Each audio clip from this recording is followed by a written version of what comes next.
comincia la diretta.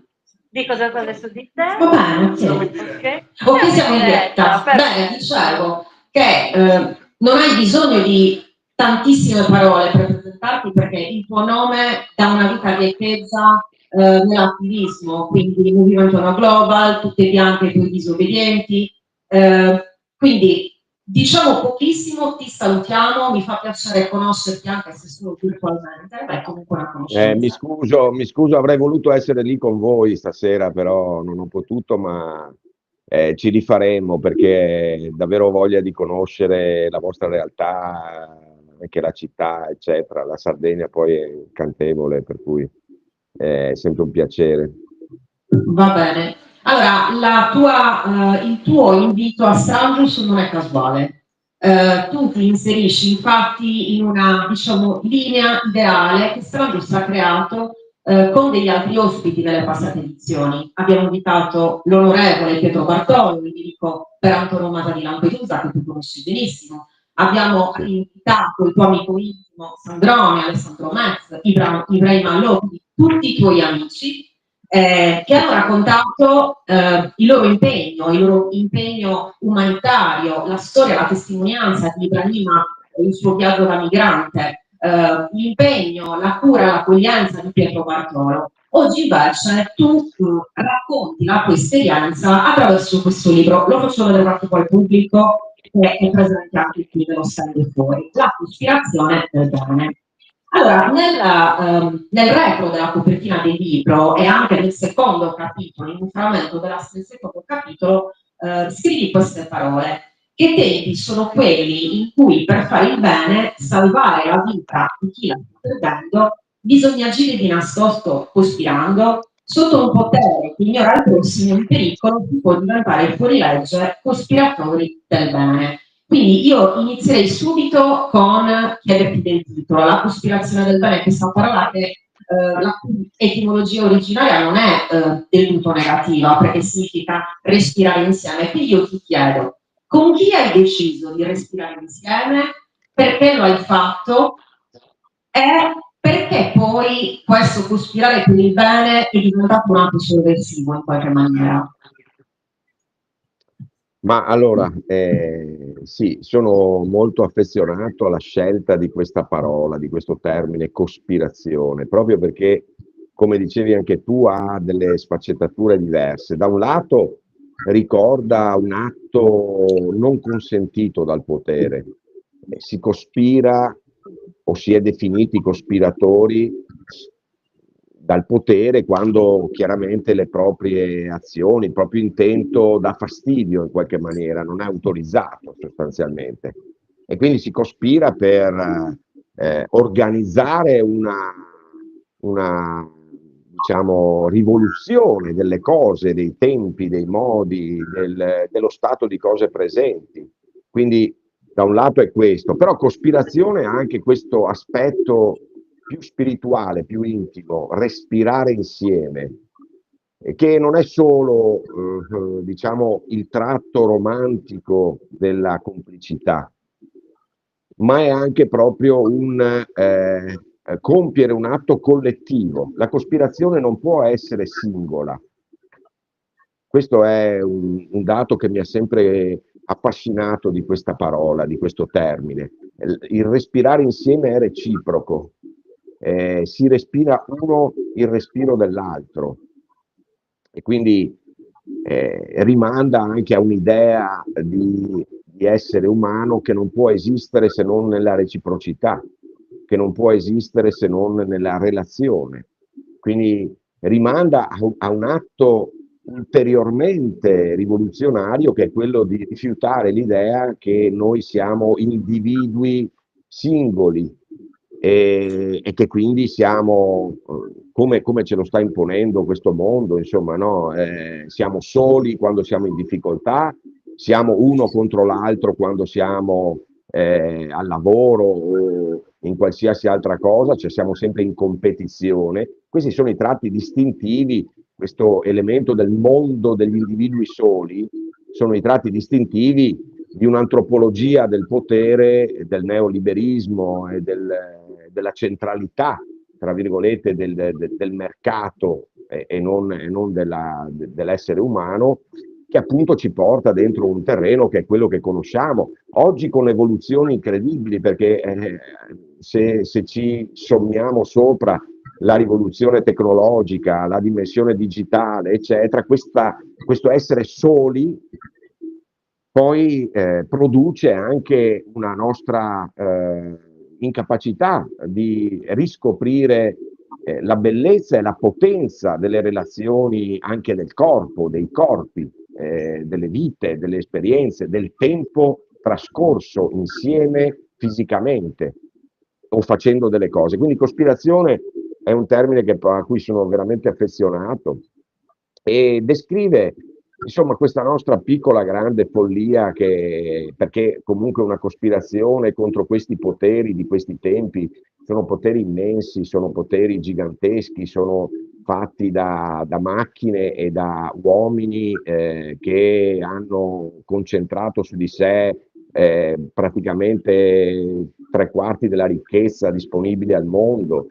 Sono poteri questi qui che si presentano come dei leviatani, che sembra che sia impossibile combatterli e che sia una follia comunque mettersi a combattere questi poteri così grandi, no? Infatti diciamo, il consiglio, mettiamola così, che ci insegnano, l'educazione che ci danno è: lascia stare, ti fai male, ti distruggiamo. Quindi sono poteri davvero forti, insomma, da questo punto di vista. Questa piccola grande follia invece è stata determinata da un gruppo di cospiratori che sono i miei fratelli e le mie sorelle di sempre. Il primo nucleo, diciamo così, con cui abbiamo costruito Mediterranea, cioè abbiamo preso una nave, ci siamo messi in testa di andare in mezzo al mare e a praticare il soccorso civile in mare, nel Mediterraneo, nel nostro mare, che è diventato, come tutti sapete, purtroppo una delle più grandi fosse comuni di innocenti al mondo, perché parliamo di 2-3 mila morti all'anno, naufragi, come forma di respingimento in realtà, non sono incidenti, non sono causati dalla natura né dal mare stesso, sono causati dalle politiche dei governi, queste cose. Ma insomma, ci siamo messi in testa di andare controcorrente con una nave sto giro e di andare proprio lì dove non dovevamo andare, lì dove il potere tenta di costruire una frontiera che parte proprio dalla necessità che le persone siano indifferenti a quello che accade, cioè non vedano l'altro, quindi non sentano alcuna reciprocità in quello che accade a un altro essere umano che viene da un altro paese, che cerca di arrivare nel nostro e con tutti i motivi che sappiamo, con 1000 motivi in realtà, eccetera, ma insomma è nella condizione di perdere la vita e nessuno lo aiuta. Noi ci siamo messi in testa di cospirare per andare controcorrente, per combattere questo meccanismo con una nave. E abbiamo realizzato tutto questo a partire da un nucleo, diciamo, di compagni e compagne, fratelli e sorelle di vecchia data. Io l'ho fatto appunto con quelli con cui ho fatto tutto un grande cammino nelle mie svariate vite fino adesso, come dicevi anche tu, nei movimenti, nelle lotte sociali, eccetera. Però proprio, e questo è il tema del bene, questa cosa, questo piccolo di fronte ai disastri del mondo, ma grande per noi gesto e organizzazione, ha voluto dire, per esempio, porci il problema di come riuscire ad evitare che il potere ci fermasse prima di fare la nave, prima ci fermasse, perché chiaramente il potere costituito, ma anche le istituzioni democratiche e civili dei nostri paesi, ma quando si tratta, per esempio, di impedire azioni che non sono consentite perché semplicemente si oppongono alla visione del mondo e alla politica dominante, insomma, come sapete, usano i servizi segreti, usano tutti gli apparati repressivi che hanno, eccetera. Quindi abbiamo dovuto farlo in termini cospirativi, finché si trattava di una nave, per cui finché quella notte tra il 3 e il 4 ottobre del 2018 non siamo riusciti a superare le acque nazionali, arrivare in acque internazionali con un vecchio rimorchiatore del 72 che avevamo costruito di nascosto come nave di soccorso, è la Mare Ionio. E da lì è partita tutta questa nuova avventura di Mediterranea, insomma, che racconto nel libro. Allora, nella prefazione, cioè la prefazione del libro è un testo potentissimo, Mare Deserto di Papa Francesco. Come mai tu e Gianfranco Bettini, perché è un libro che sono scritto a quattro mani, avete deciso proprio di inserire quel testo come prefazione? Che rapporto hai avuto con Papa Francesco e in che maniera il vostro incontro ha cambiato un po' la visione di spiritualità e anche il concetto forse di religione che avevi prima rispetto al suo incontro? Eh beh, questa è una grande, bisogna scrivere altri 2 o 3 libri perché per me è stato sconvolgente, mi ha cambiato la vita l'incontro ma come sempre le relazioni e gli incontri cambiano la vita, cioè, questo è l'altro dato, no? Che incredibile che non sia messo al centro sempre dei nostri pensieri. Gli incontri, cioè camminare, muoversi, incontrare, essere aperto a questi incontri, ma essere anche curioso di cercarli, ci cambia la vita. Cioè, ci cambia la vita in ogni caso, cioè, è questo che muove il mondo, è questo che muove la storia, non è la staticità del potere, no? Oppure la sua deflagrazione nella dinamica di morte, che è la guerra, che è il confine, che è il filo spinato, che è il limite, che è la negazione della libertà. Non è questo che muove la storia la muove chi si oppone a questo e si oppone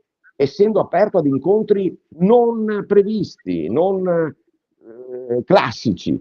E quello tra me e Papa Francesco è stato un rapporto di 6 anni imprevisto, che nessuno, tra l'altro, insomma, lo sapete, ha creato molto scandalo negli ambienti della Chiesa, ma non solo della Chiesa, negli ambienti della politica, da tutte le parti, no? Allora, già il fatto che crei scandalo a me è simpatica la cosa, perché appunto noi non siamo qua, almeno io penso, noi non siamo qua cioè, per celebrare la normalità, noi dobbiamo cercare l'anomalia, l'errore nella matrice, lo scandalo, qualcosa che ci muova, che muova queste esistenze che altrimenti perdono di senso, no? Anche le nostre singole esistenze. Però al di là di questo è un incontro che è stato pazzesco, perché intanto è avvenuto su una pratica. L'incontro con Papa Francesco non è avvenuto sul Vangelo o sulla religione, ma è avvenuto su una pratica. Il primo incontro con lui dell'equipaggio di Mediterranea è stato un incontro segreto, per esempio, perché la segreteria di Stato vaticana non ce la faceva a reggere il fatto che questo Papa volesse incontrare proprio l'ONG, quella che era definita quella dei centri sociali, cioè che era definita la nave dei casarini, cioè delle pecore nere, insomma, sostanzialmente. Però lui voleva incontrare quella, e questo è un dato, no, interessante, perché noi, che appunto veniamo da biografie di questo tipo, di movimento, di centri sociali, eccetera, però ci è venuta l'idea, io non so come, ma questo è frutto proprio di questo meccanismo anche poco spiegabile, poco razionale, ma ci è venuta l'idea di fare una nave di soccorso con a bordo un prete, con a bordo un sacerdote come cappellano di bordo, proprio per rompere quei recinti e anche per porre il problema a questo nostro mondo, del nostro paese, per esempio, che ha questa cultura cristiana molto radicata, c'è il Vaticano e, come dire, San Pietro sono a Roma, per cui voglio dire è centrale, come nel Mediterraneo sono centrali le 3 religioni monoteiste, no? Come dinamica culturale e di sviluppo civile, tra virgolette, no? Che ha avuto questa parte di mondo. Ma ci è venuto l'idea proprio di porre il problema che noi non stavamo solo e semplicemente occupandoci di corpi, ma ci stavamo occupando anche di di spiritualità, di persone con sogni, con desideri, con emozioni, con lacrime, con religioni, con ricerca di Dio a ognuno alla sua maniera. E quindi volevamo sottolineare questo fatto che a bordo doveva esserci anche questo elemento per accogliere ancora di più, per cercare di essere, tra virgolette, adeguati a questa sfida, no? Che non è solo quella della materiale, diciamo, della vita intesa come strapparla alla morte, che è la grande cosa di questa azione che noi compiamo, no? Il grande privilegio che noi abbiamo, cioè noi lottiamo per strappare alla morte delle persone, dei donne, uomini e bambini, ed è, io credo, il privilegio più grande che possa capitare a qualcuno, no? Ma il tema è anche quello che insieme a quei corpi c'è una dimensione che è tutta umana, che è fatta anche di spiritualità, che è fatta anche di culture, che è fatta anche di tradizioni, che è fatta anche di ricerca, che è fatta anche di convinzioni, e quindi bisogna anche che indaghiamo quella parte lì, che abbiamo a bordo qualcuno per segnalare questo fatto, e in più per dire anche a gran parte del nostro paese, soprattutto quelli che vanno in chiesa la domenica e poi magari, come dire, e poi odiano tutti gli altri, che ad esempio se seguono il cristianesimo, è tutto il contrario far morire la gente nel Mediterraneo o in un lager libico, di quello che c'è scritto nei libri, no? Nel Vangelo, per esempio. Era la nostra un tentativo proprio di rompere questi mondi che devono stare ognuno secondo i propri cliché, no? Questa cosa Francesco l'ha colta perché ha voluto incontrare noi. E anche quando gli dicevano: ma scusa, ma è proprio la peggiore, cioè ci metti in difficoltà col governo italiano. E lui diceva: a me non me ne frega niente del governo italiano, cioè voglio incontrarli, punto e basta. Abbiamo dovuto fare un incontro segreto dove non si potevano scattare, ed è stato un incontro bellissimo di 2 ore, passa, ed è stato il primo che ha dato vita poi a 6 anni di relazione stretta, in particolare anche mia personale, ma anche con Don Mattia Ferrari, sempre fondata su questo elemento, pratiche e poi anche, ovviamente nel caso mio specifico, anche riflessioni, anche interiorità, anche preghiera, anche meditazione, ma era tutto assieme. E questa è la cospirazione. La cospirazione è un qualcosa che contiene e ti dà quest'idea, no, del respiro. Non si tratta di fare piani rivoluzionari, ma si tratta di costruire nel concreto, dare vita a dei sogni, a degli ideali, a dei desideri che noi abbiamo dentro e che bisogna alimentare. È come un fuoco. Noi non siamo fatti per custodire le ceneri, siamo fatti per alimentare un fuoco. Questo è lo spirito con cui io credo ci si debba porre per affrontare questi tempi, che sono tempi davvero duri, che sono tempi davvero tragici per l'umanità. Quindi è stato questo, 6 anni con Francesco hanno voluto dire un sacco di cose, anche personalmente, anche una conversione, tra virgolette, anche senza tante virgolette, anche personale. Allora, cospirare per il bene porta comunque a delle conseguenze. Scusa, non ti sento bene, bisogna che parli più forte. Cospirare per il bene dal 2018 a oggi ha portato anche delle conseguenze. Io parlo anche alla luce, diciamo, degli ultimi sviluppi in cui anche coinvolta Mediterraneo, proprio prova degli ultimi giorni, no? E questa è una domanda provocatoria, ma ne vale la pena? Questa domanda l'avevo fatta anche ad Alessandro Metz. Cioè, vale comunque la pena affrontare tutti questi ostacoli e pagare tutte queste conseguenze? Vale la pena resistere? Guarda, io parlo, perché poi dipende sempre da tante cose, ma cioè, io vivo con terrore, ma davvero come problema, l'idea che la mia vita potesse essere tranquilla.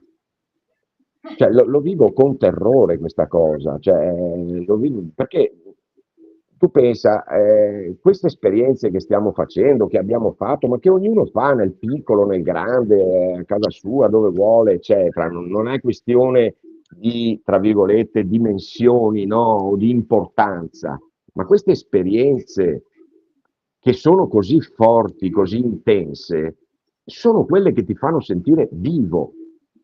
Perché io penso davvero con grande pietà a coloro che non hanno la fortuna, che non hanno il privilegio, che non hanno, diciamo così, questa magia dell'inquietudine interiore.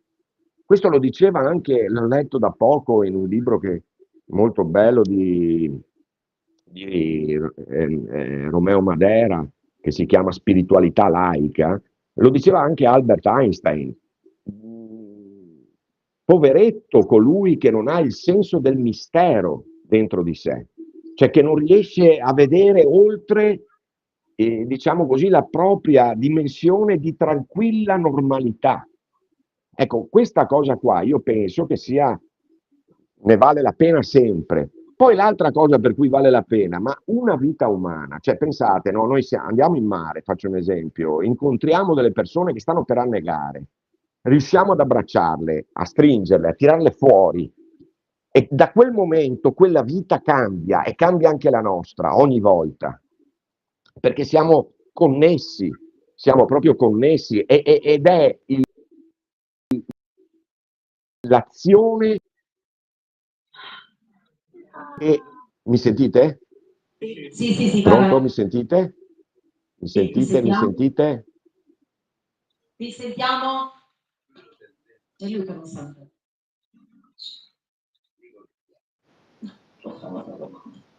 Mi sentite? Sì, noi sì. Ora mi sentite? Sì. Ok. Io sono sparito dal... Pronto? Sì. Noi ci siamo. Non sento più. No.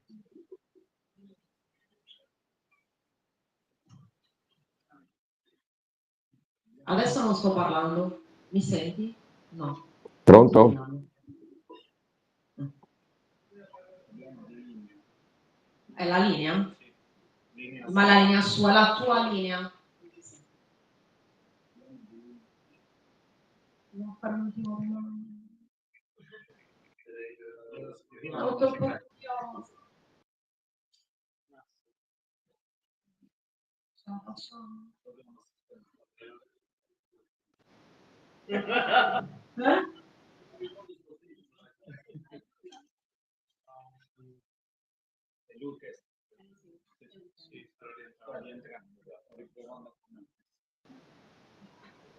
Ok. Ecco, siamo tornati? Sì, sì, sei tornato. Noi eravamo sempre qui. No, esatto, ma io ho Paragon, come sapete, che non è mica facile col telefono qua, ho tutto i spionaggi di tutti i tipi. Vabbè, comunque, Infatti, voglio farti un'ultima domanda prima che risucceda questo piccolo esatto. dramma.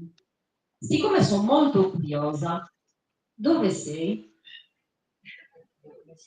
Allora, in questo momento a Milano sto per dirigermi a nord-est perché domani abbiamo una serie di incontri a nord-est, tra l'altro con un centro sociale che fa parte della mia storia, diciamo che è il Rivolta di Marghera, di Porto Marghera, e appunto poi avrò dei giorni lì e poi tornerò a Trapani dove c'è la nostra nave sequestrata, che è stata ultimamente sequestrata dopo un soccorso, come avete visto, dopo la nostra decisione di applicare la Convenzione di Amburgo, di non obbedire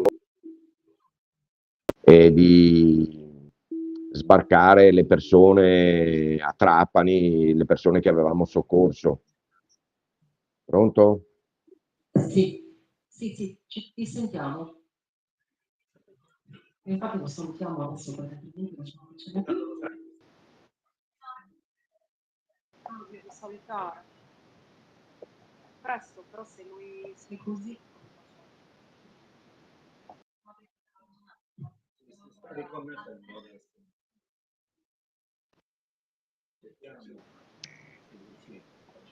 Sì, Mi sentite? Non so dove siete arrivati. siamo arrivati che devi riandare a Trapani. Sì, devo tornare poi a Trapani questa settimana perché stiamo gestendo questa situazione di sequestro della nave mediterranea dopo che abbiamo deciso di disobbedire a un ordine ingiusto e illegittimo che viola la Convenzione di Amburgo sul soccorso in mare, che è quello dei porti lontani. Noi abbiamo deciso, avevamo soccorso, come avete visto, 10 persone che sono state gettate in mare, in mare aperto dai miliziani libici che collaborano col governo italiano e con la cosiddetta Guardia Costiera libica, cioè quelli che ci danno lezione di legalità. Noi libici che finanziano la Guardia Costiera, la cosiddetta Guardia Costiera libica, che ha sparato ultimamente contro Ocean Viking in mezzo al mare. Insomma, questi qui ci danno lezioni di legalità. Comunque sia, ci hanno sequestrato la nave.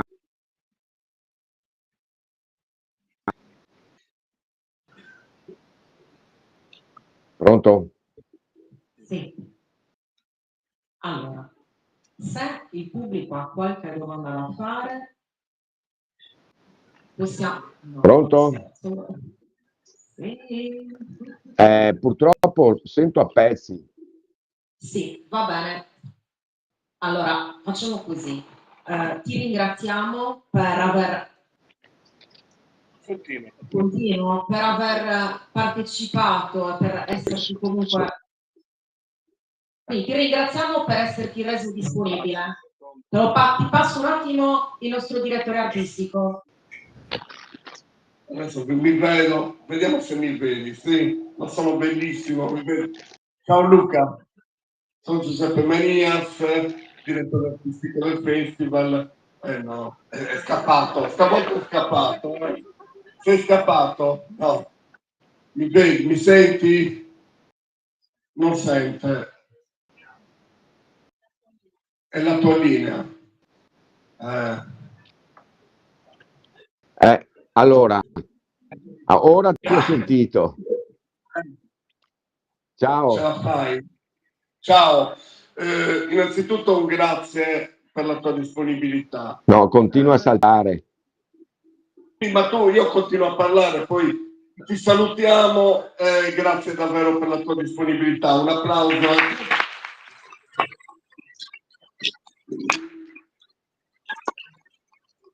Va benissimo. Chiuderei davvero con ringraziando anche voi, adesso vi invito ovviamente i nostri amici. Eccoci, ti salutiamo. Ciao, io vi saluto e vi abbraccio a tutti e a tutte e grazie tante. La prossima volta facciamo meglio, con più tempo e di persona. Scusate ancora. Grazie.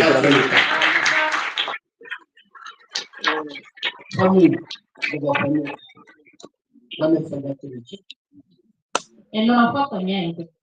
Allora, chiamo qua Tiziano. No, quando mai?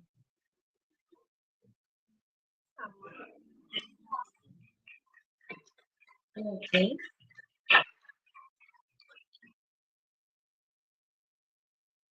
Abbiamo sul palco anche Marco, Tonino e Franco.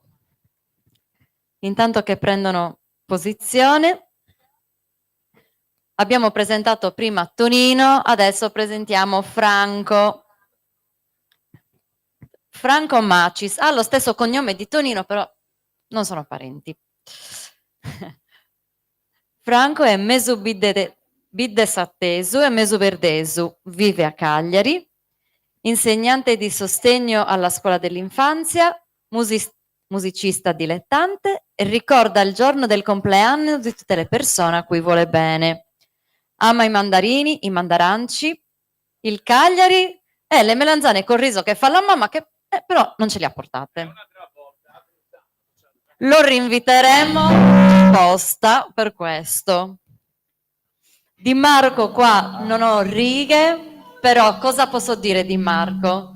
È già, come no? È già la seconda volta che ci fa compagnia qua a Strangius. È musicista e canta storie. Questo lo possiamo dire. A voi, buon ascolto e ancora buona serata.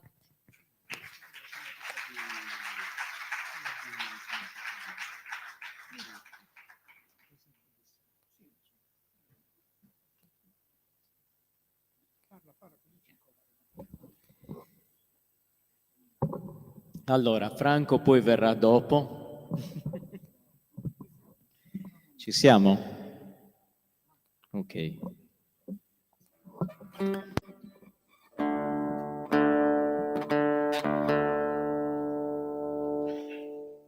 Intanto vi leggo una poesia di Henry De Luca. Naufragi. Nei canali di Otranto e Sicilia, migratori senza ali, contadini di Africa ed Oriente, affogano nel cavo delle onde. Un viaggio su 10 si impiglia sul fondo. Il pacco dei semi si sparge nel solco scavato dall'ancora e non dall'aratro. La terraferma Italia è terra chiusa. Li lasciamo annegare per negare.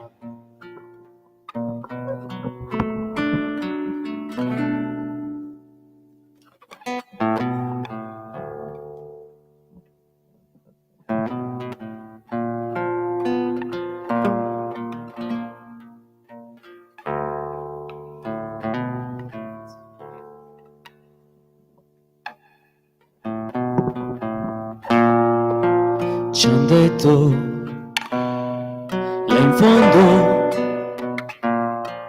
per voi c'è la fine del viaggio, deserto alle spalle, di fronte a un miraggio.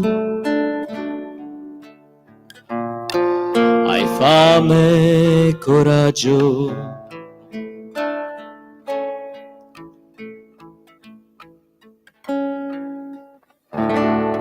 Se chiedono, inventa nelle tasche quel che puoi. Se sparano, corri più forte finché ce la fai. Mio cuore stanco,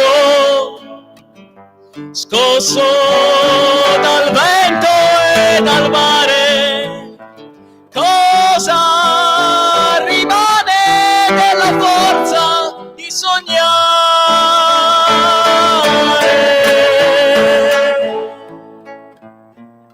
Siamo tanti, che strano pensare che non esistiamo.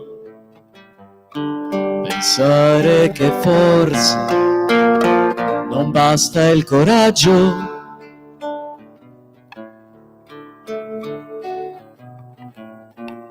Se vivere è oltraggio.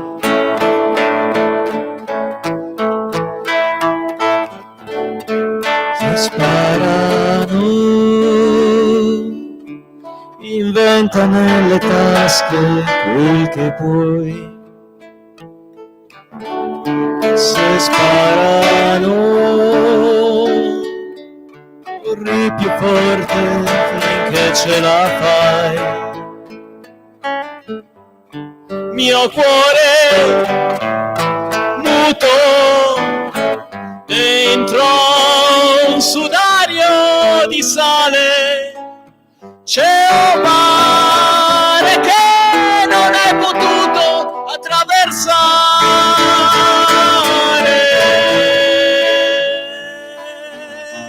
Lì, tra i cuori e lì, tra i cuori e lì, deserti di sale.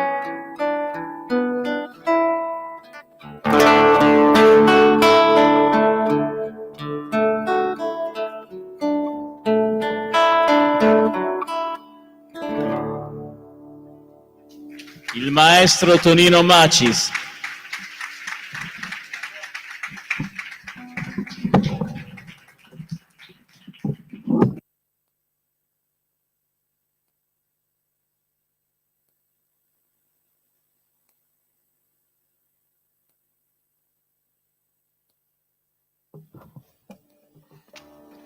Chiedo scusa, proverò a suonare questa canzone con la mano infortunata. Adesso dedicheremo 2 canzoni al dramma di Gaza e dei palestinesi.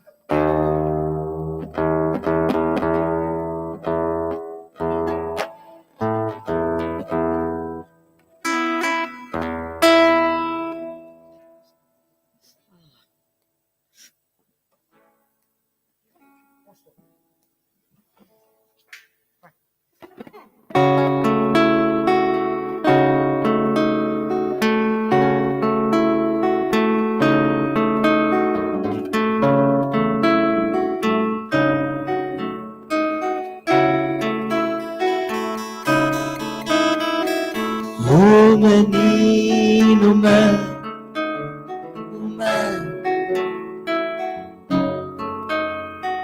l'erve grazie ao sul da me, da me.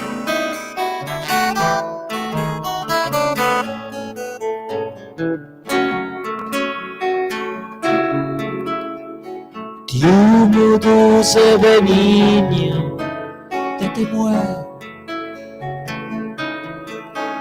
Spremi un tabacaia Teste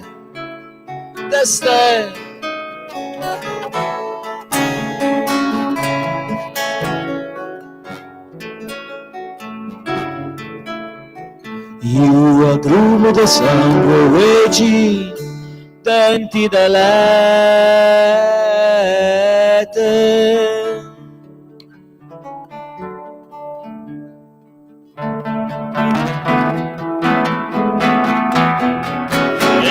Ieci di soldati che non regge, cuoci ma bocca, caccioi de be, ascuria gente come selvaggina, di che sangue te speghe te smurto a que.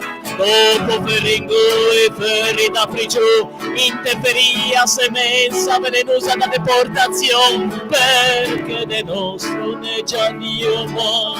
No può ci cresce ni erba, ni spiga ni fice.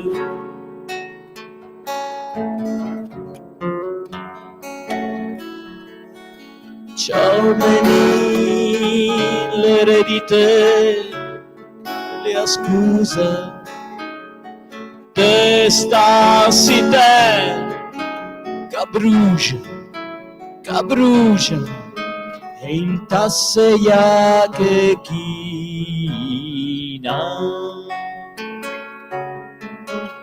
e in sto grauce de fughe pa tua morte piccina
Grazie.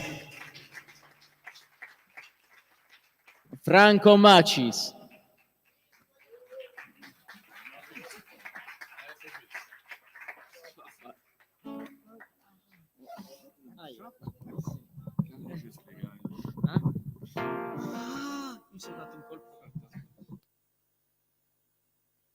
Allora, nel 2018 è arrivata a Cagliari la Freedom Flottiglia. Insieme agli altri compagni, io faccio parte di un collettivo che si chiama Banda Sbandati, alcuni sono qua. Stiamo cercando di convincere Tonino a venire a suonare con noi, ma non lo so, siamo in trattativa. Ed era un equipaggio composto da persone di diversi paesi e c'erano anche dei palestinesi, ovviamente. E ai palestinesi abbiamo chiesto come si dice Palestina libera e loro ci hanno detto Ciao, come stai? bene, ci hanno detto Palestino Ra.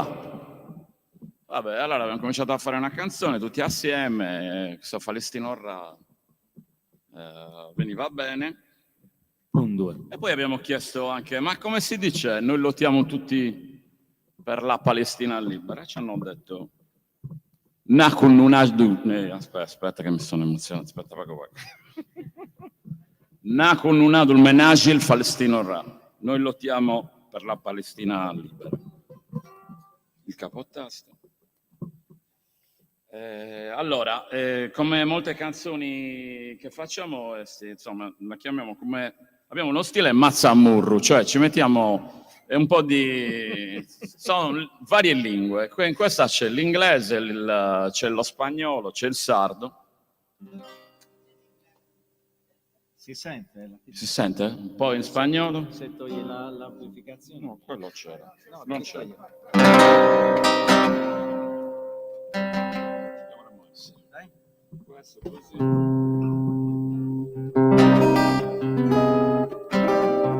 Ci sei su maestro?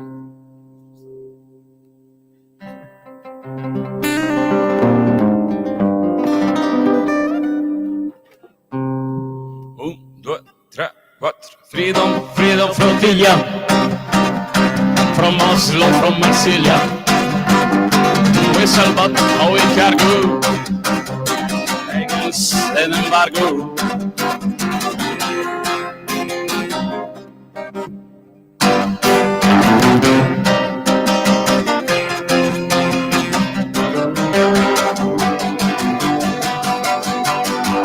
Piazza seus arribande, tentaci bombardante, sana vida vot sequestria, seus bonus annarai, se te pena con una dolmenaggi, Palestino rana con una dolmenaggi, Palestino rana con una dolmenaggi, Palestino rana con una dolmenaggi.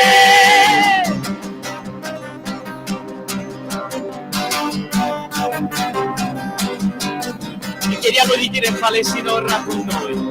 Grazie. No creemos en las fronteras, en la guerra y sus padroni. Somos compañeros, compañeras. Di Vittorio Arrigoni e Persepona con una dolmenaggi. Palestino rana con una dolmenaggi. Palestino rana con una dolmenaggi. Palestino rana con una dolmenaggi.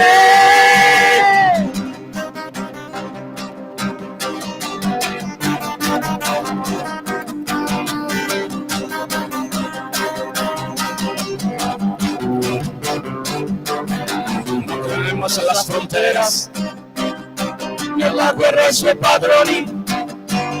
Somos compañeros, compañeras. Di Vittorio Arrigoni e Persepona con una dolmenaggi. Palestino rana con una dolmenaggi. Palestino rana con una dolmenaggi. Palestino rana con una dolmenaggi. Palestino rana. Grazie.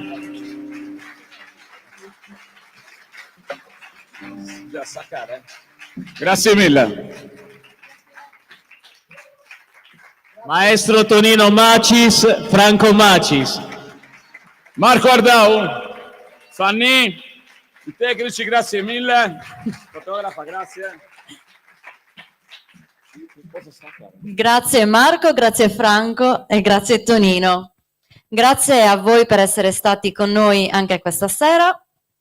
Vi ricordo ovviamente che ci rivedremo mercoledì 10 a Casa Avis. Inoltre, se qualcuno avesse piacere, l'associazione Insieme per Savesta Manna invita tutti alla presentazione del libro Festa di Santa Maria, Savesta Manna. La presentazione sarà tenuta dalla dottoressa Sorcinelli alle ore 20 presso la chiesa di San Leonardo. Buona serata a tutti.